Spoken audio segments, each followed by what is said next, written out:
pag dito. Ay, usok yan. Malaki pag usok. Usok pag.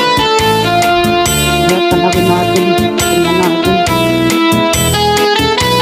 Hanap tayo dito mga parkingan.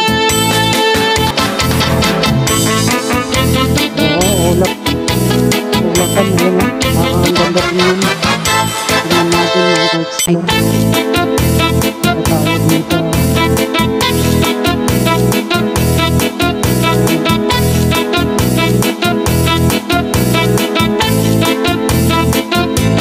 Usok ganda rin.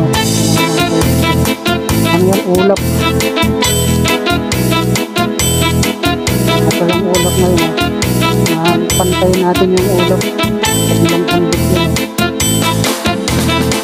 Ano yung araw na yung forma na yun. Umulan dito po. Tuloy na alas 4 na natin. Isang alas 3.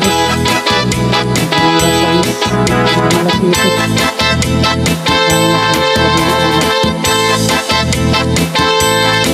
Sana kami nandito sa pinakataas pa.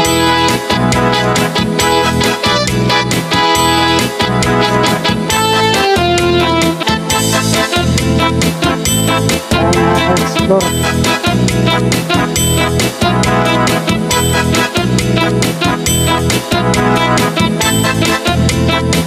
Ito, nasa gitna tayo ng bundok itong kalsada. Ito mga ka-explore.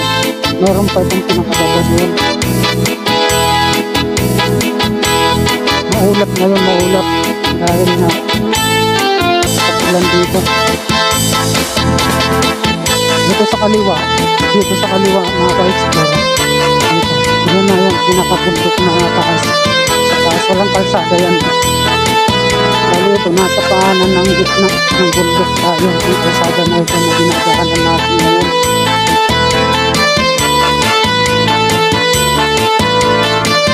Sa kabila ang daan, mayroon doon sa kabila. Sa Luhakan Road. Pero hindi tayo dumandun sa Luhakan Road. Grabe guys. Ang lamig dito. Masarap manirahan dito tayo. Pero bihira ang sasakyan dito. Mahirap naman manirahan dito na kulang ang sasakyan. Tulad yan, may motor, okay lang. Kung may mga service, may mga sarili sasakyan.